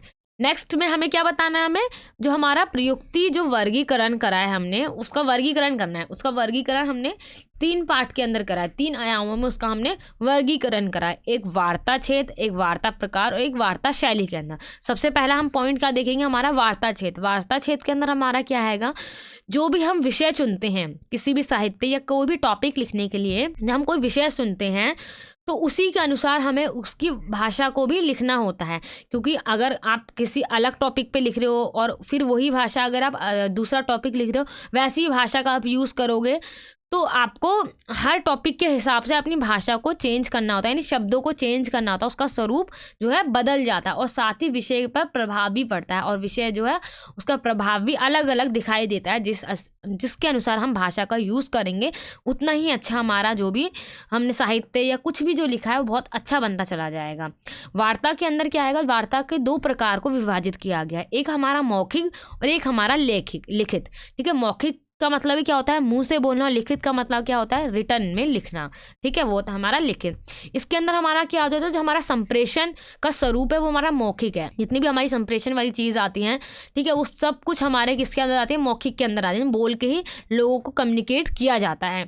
सम्मेलन में वक्ता मौखिक रूप में ही अपने विचारों को श्रोता तक पहुँचाता है। जो भी कोई सम्मेलन हो रहा है या कोई भी कार्यक्रम हो रहा है उसके अंदर कोई भी एक व्यक्ति अपने विचार जो हैं वो बोलकर यानी मौखिक रूप से अपने शब्दों को बोलकर, अपनी भाषा को बोलकर, अपने विचारों को बोलकर वो क्या करेगा, श्रोता यानी जो उसको सुनने वाले लोग हैं वहाँ तक उसको पहुँचाएगा। श्रोता किसको कहा जाता है, जो उसको सुन रहे हैं उसके विचारों को, वो क्या हो गए, श्रोता। उसी को मौखिक कहा जाता है जब कोई व्यक्ति अपने विचारों को सामने वाले तक पहुँचाता है, वो भी बोलकर। ठीक है, उसी तरीके से जब यहाँ पे एग्जाम्पल दे रखा है, जैसे कोई भी हम संगीत गा रहे हैं, प्रार्थना कर रहे हैं, पूजा कर रहे हैं, वो सब हम अपने मुंह से बोल रहे हैं, यानी मौखिक रूप से उसको हम बोल रहे हैं, तो हमारा मौखिक के एग्जाम्पल हो गए। ऐसी अब आगे क्या है, मौखिक भाषा परिवर्तनशील एवं गतिशील होती है। ठीक है, अलग अलग तरीके से बदलती भी रहती है और गतिशील होते हैं। और लिखित भाषा जो है हमारी व्यवस्थित एवं संपादित होती है। लेकिन जो हमारी लिखित भाषा जो है उसकी वो एक तरीके से व्यवस्थित है। ठीक है, और जो हमारा तकनीकी भाषा है वो लिखित रूप में ही प्रकट होती है। जो हमारी तकनीकी यानी जो हमारी वैज्ञानिक जो भाषा है वो लिखित रूप में ही प्रकट होती है। आकाशवाणी में प्रसारित समाचारों की भाषा लिखित होती है। जो भी हम कॉमिक्स बुक्स या जो भी पढ़ते हैं हम न्यूज़पेपर वगैरह, वो सब क्या है, हमारा लिखित के एग्जाम्पल कह सकते हैं। वो हमारी आकाशवाणी जो भी समाचार वगैरह छपते हैं वो हमारा लिखित में छपते हैं, यानी वो हमारी लिखित हो गया। ठीक है, वार्ता शैली के अंदर क्या आएगा हमारा, इसको भी 2 पार्ट्स में डिवाइड करा, जैसे 2 भाषा रूपों में निर्धारित किया गया। एक क्या है हमारा औपचारिक, एक है हमारा अनौपचारिक। ठीक है, 2 पार्ट में इसको डिवाइड कर दिया गया है। ठीक है, किस तरीके से हमें औपचारिक शब्दों का यूज़ करना है और किस तरीके से हमें अनौपचारिक शब्दों का यूज़ करना है। ऑफिशियल और अनऑफिशियल शब्दों का हम किस तरीके से यूज़ कर सकते हैं। तकनीकी, गैर तकनीकी, लिखित, मौखिक और औपचारिक अनौपचारिक दोनों रूप मिलेंगे। इसके अंदर क्या क्या मिलेगा हमें, जो भी हमारे गैर तकनीक हो गया, तकनीक हो गया, ये लिखित और मौखिक अलग अलग रूप जो है सभी के हमें देखने को इसके अंदर मिलते हैं। आगे हमारा क्या है, मार्टिन जज ने क्या करा है, जो वार्तन शैली है हमारी, ये इसके 5 शैली के भेद बताए हैं। वो कौन कौन से हैं, सबसे पहला हमारा कौन सा है, रूढ़िगत। रूढ़िगत के अंदर क्या आएगा, जैसे आपको यहाँ पे एग्जाम्पल दे रखा है। रूढ़िगत में आप कैसे बोलोगे, किसी से साहिल के शुभ विवाह पर आप आदर निमंत्रित हैं।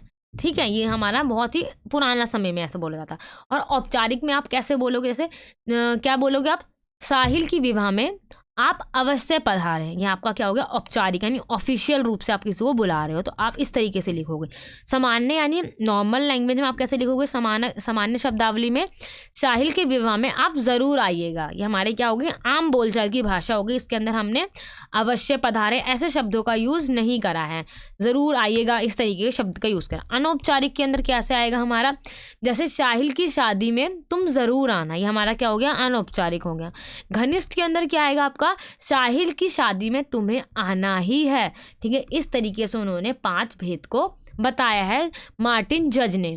ठीक है, इस तरीके से उसको डिवाइड करके बताया है। नेक्स्ट क्वेश्चन है हमारा, विधि साहित्य में अनुवाद का वर्णन कीजिए। जो हमारा विधि साहित्य होता है उसके अंदर हमें अनुवाद को बताना है। जो हमारा ट्रांसलेट जिसको अभी हमने ऊपर पढ़ा था उसके बारे में बताना है। स्वतंत्रता प्राप्ति के पश्चात भारत ने अपने संविधान में शासन, प्रशासन और विधि के क्षेत्र में हिंदी के उपयोग के लिए भाषा योजना की संकल्पना रखी है।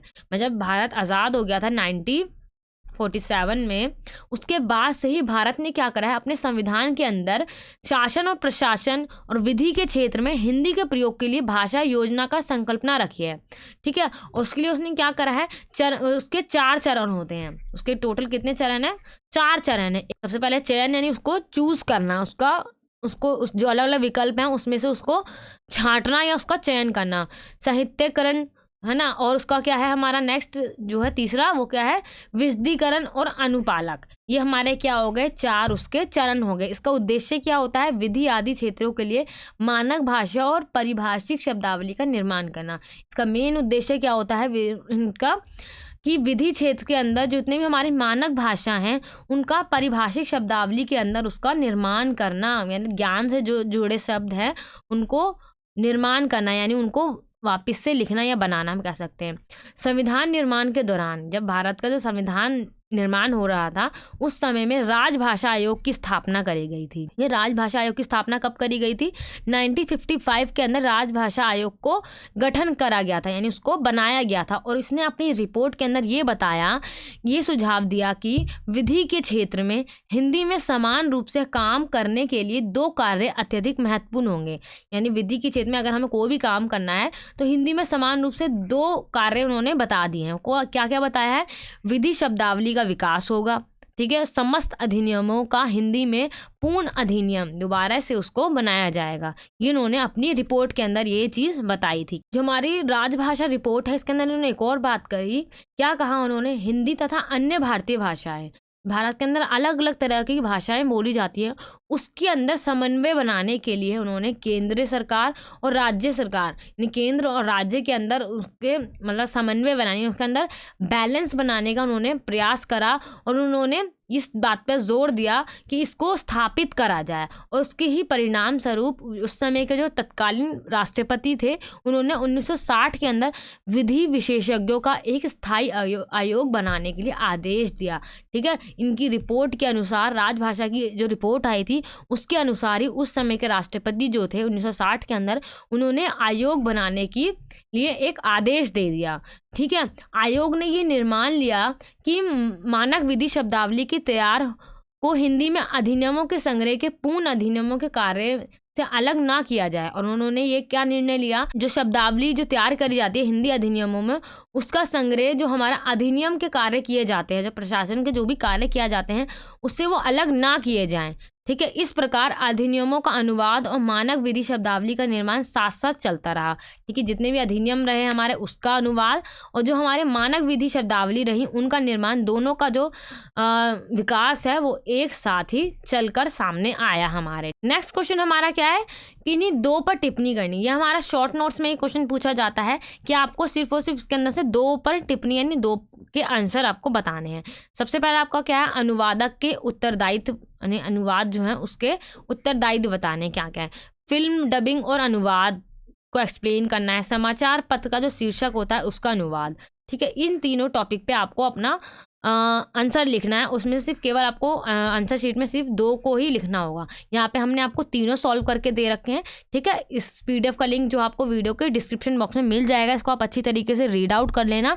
इसी में से आपका एग्जाम में क्वेश्चंस को पूछा जाएगा। सबसे पहला जो हमारा का पार्ट है उसको हम देखते हैं। हमारा जो है अनुवाद का जो उत्तरदायित्व, अनुवाद की कोई एक परिभाषा नहीं मिलती है। ठीक है, पूरी भाषाओं पर विचार करने पर ज्ञात होता है कि अनुवाद की परिभाषा भाषा वैज्ञानिकों ने भी और साहित्यकारों ने भी की है। मतलब अलग अलग थिंकर्स ने अलग अलग इसकी परिभाषाएं बताई हैं। और वो परिभाषाएं क्या क्या हैं? सबसे पहले जी गोपीनाथ जी यहाँ पे क्या कहते हैं, अनुवाद वह द्वंद्वात्मक प्रक्रिया है जिसके माध्यम से स्रोत भाषी के पाठ के अर्थ संरचना को लक्ष्य पाठ की शैलीगत संरचना द्वारा प्रतिस्थापन किया जाता है। यानी स्रोत भाषा यानी जिस भाषा में उसको लिखा गया है और उसको चेंज करने की जो हमारी लक्ष्य पाठ है उसको उसका प्रतिस्थापन करना है, यानी उसको ट्रांसलेट करना है, उसको बदल देना उसके स्वरूप को, वही हमारा क्या कहलाता है, अनुवाद कहलाता है। इनके अकॉर्डिंग श्री जो हमारे जी गोपीनाथ जी हैं, डॉक्टर कृष्ण कुमार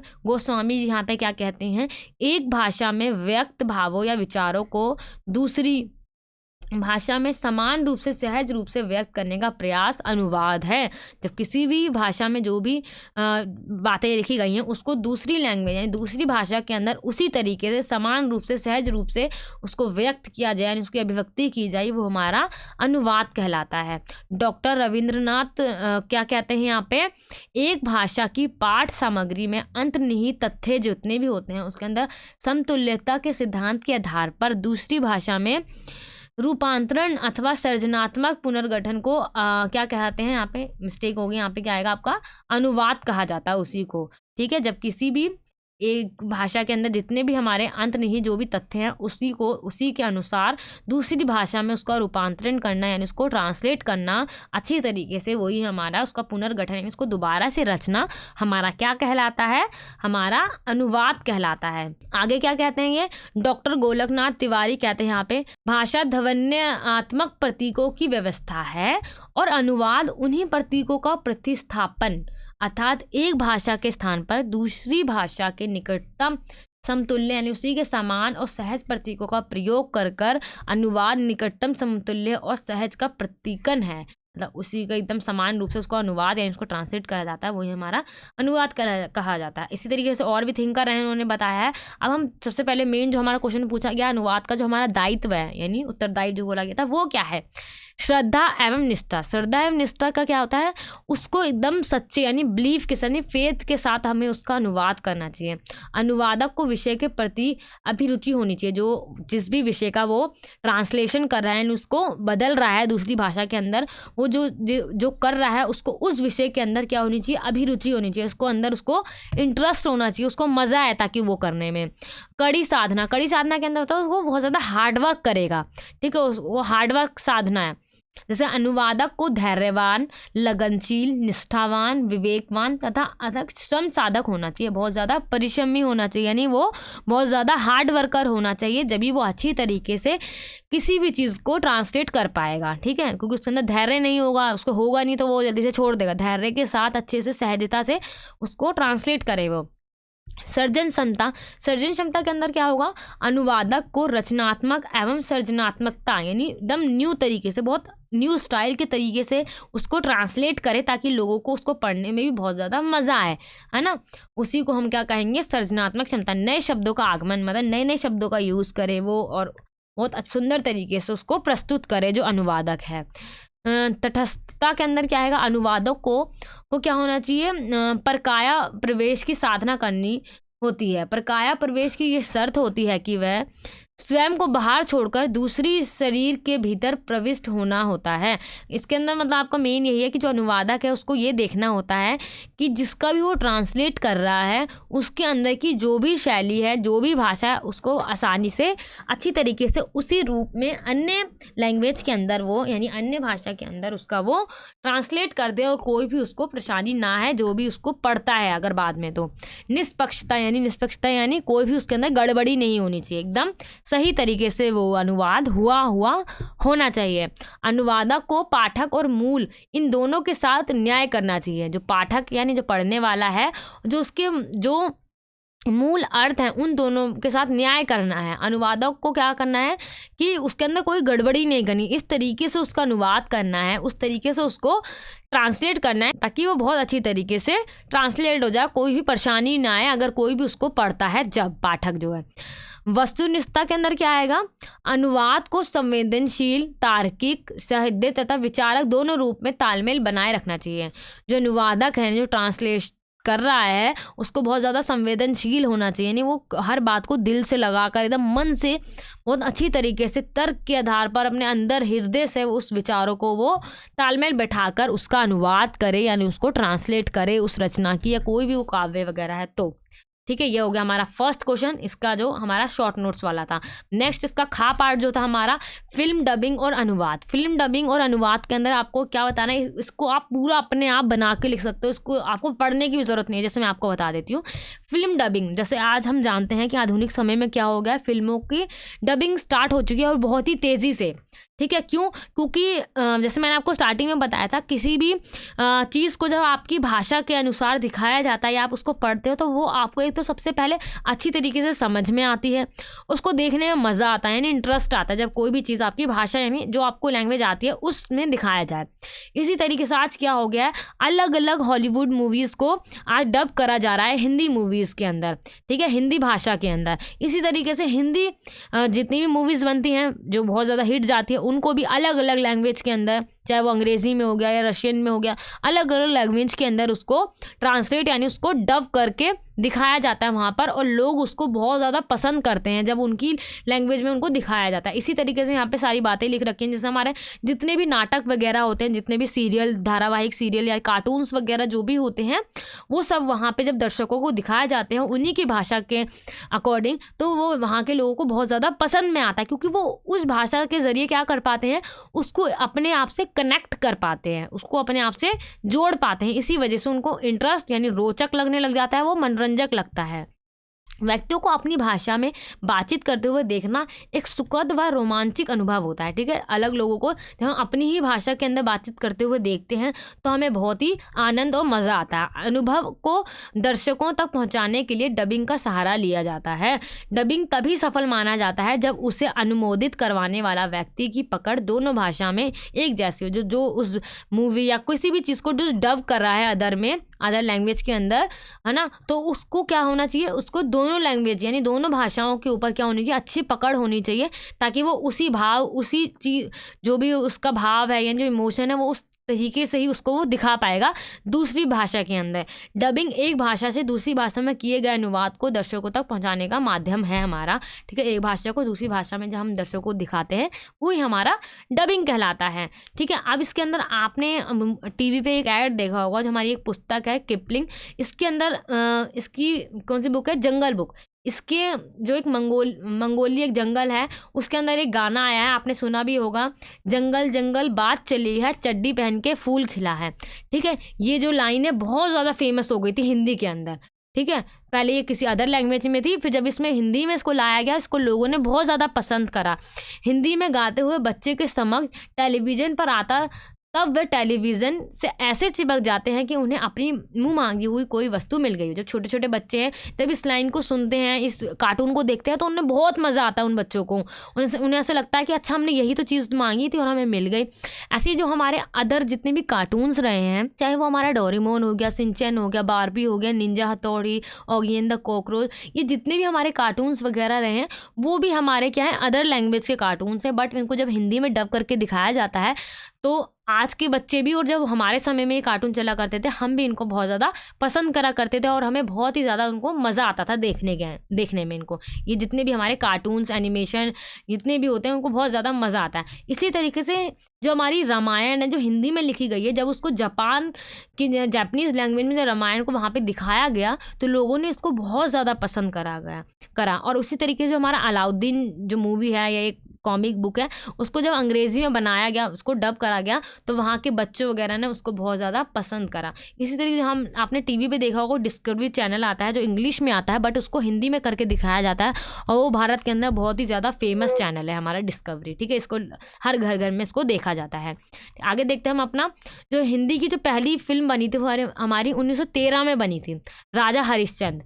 ठीक है, और उसको जिस तरीके से उस मूवी को देखने के लोग इतना उत्साहित थे, इतनी पसंद आई थी, उसी तरीके से जब फिल्म को पहली बार जब डब करा गया, जो हमारी कर्म मूवी थी उसको जब 1933 के अंदर उसको डब करा गया था, जब भी लोग बहुत ज़्यादा उत्साहित थे, लोगों ने इसको बहुत पसंद करा था, उसको दूसरी लैंग्वेज में डब करा गया। और जब जो हमारे राज कपूर जी हैं उनकी मूवी थी आवारा, इस फिल्म को जब रूस के अंदर यानी रशिया जो हमारी कंट्री है, रूसी भाषा में जब वहाँ पर दिखाया गया तो वहाँ की जो आम पब्लिक है, वहाँ की जो आम जनता है, वो राज कपूर के दीवाने हो गए। उनको वो इतने पसंद आए बहुत ज़्यादा कि वहाँ के हर थिएटर फुल हो जाया करते थे राज कपूर की मूवीज़ से।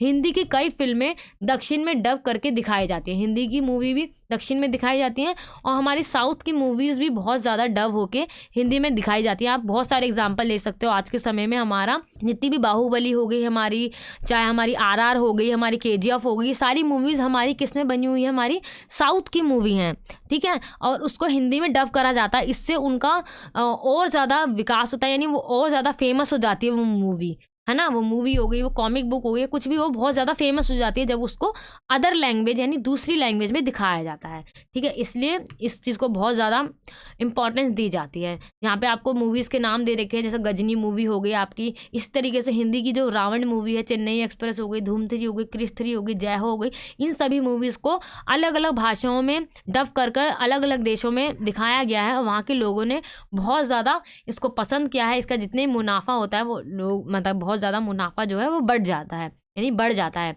हिंदी फिल्मों की डबिंग कई भाषाओं में हुई है। हिंदी मूवीज़ जो हैं उनकी भी जो डबिंग है अलग अलग भाषाओं में देखी जाती है। उसी तरीके से जो हमारी अंग्रेजी मूवीज़ होती हैं, जो हमारी हॉलीवुड मूवीज़ जो होती हैं, उनको भी डब कर हिंदी में दिखाया जाता है। इससे भी बहुत ज़्यादा लोगों को पसंद करते हैं इस मूवीज़ को, जो हिंदी में दिखाई जाती हैं हमें मूवीज़, अंग्रेजी मूवीज़ जो होती हैं। आगे हमारा क्या है, समाचार पत्र शीर्षक अनुवाद। ये हमारा लास्ट जो हमारा पार्ट है, हमारा गा पार्ट, उसको हमें देखना है। जो हमारा शीर्षक यानी किसी भी टॉपिक का जो शीर्षक होता है, यानी उसका जो हमने पूरी कविता लिखी उसका हमने शीर्षक लिखा, उसका नाम दिया, ये इस नाम से पूरी कविता लिखी गई है, उसका जब अनुवाद करते हैं हम अदर लैंग्वेज में, उसके बारे में हमें बताना है।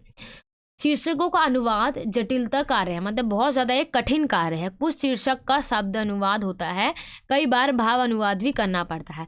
कुछ शीर्षक जो होते हैं उसका हम शब्द का अनुवाद तो कर सकते हैं, यानी उसको शब्द तो हम चेंज कर सकते हैं, लेकिन उसका भाव अनुवाद करना बहुत ज़्यादा मुश्किल हो जाता है, यानी उसी भाव को उसी तरीके से बनाए रखना बहुत ज़्यादा एक कठिन कार्य बन जाता है। शब्दों और पदबंधों को इस प्रकार सजाना चाहिए जिससे कि अर्थ का अनर्थ ना हो जाए। मतलब कोई भी शब्द जो हम दूसरे उसके अंदर लिख रहे हैं लैंग्वेज के अंदर, हमें इस तरीके से उसको लिखना चाहिए, यानी उसको सजाना चाहिए कि जो उसका अर्थ है वो पूरा अर्थ मीनिंग जो है वो वैसे का वैसा ही रहे, उसका अर्थ अनर्थ ना हो जाए, यानी वो बिगड़ ना जाए, ठीक है। उसको जो अर्थ है वो अर्थ वैसे का वैसा ही रहना चाहिए हमारा। इसके कुछ यहाँ पे आपको क्या दे रखे हैं, आपको हिंदी अनुवाद करके दे रखे हैं, जैसे भारत चीन करेगा साझा सैन्य अभ्यास, यहाँ पे आपको अनुवाद करने वाली ये चीज़ दे रखी है, आप इसको अच्छे से रीड आउट कर लेना, या आपका ये देख सकते हो आप, ठीक है। आई होप ये आपको पूरी वीडियो अच्छी तरीके से समझ में आ गई होगी। अगर आपका कोई भी डाउट होता है तो आप मुझे कमेंट सेक्शन में पूछ सकते हो। जितने भी क्वेश्चन हमने करे हैं उसके सभी आपको हाईलाइट पॉइंट जो मैंने आपको बताए हैं, की पॉइंट जो बताए हैं, आपको उन्हीं को अच्छी तरीके से रट लेना है या अच्छे से समझ लेना, आपको जो भी आपको अच्छा लगे, और फिर उसी से बनाकर आपको पूरा अपना आंसर लिख के आ जाना है। और इस PDF को ज़रूर डाउनलोड कर लेना, जिसका लिंक आपको वीडियो के डिस्क्रिप्शन बॉक्स में दिया गया है। आपको वीडियो कैसी लगी मुझे कमेंट बॉक्स में बताइए। मिलते हैं नेक्स्ट वीडियो में। Thank you so much.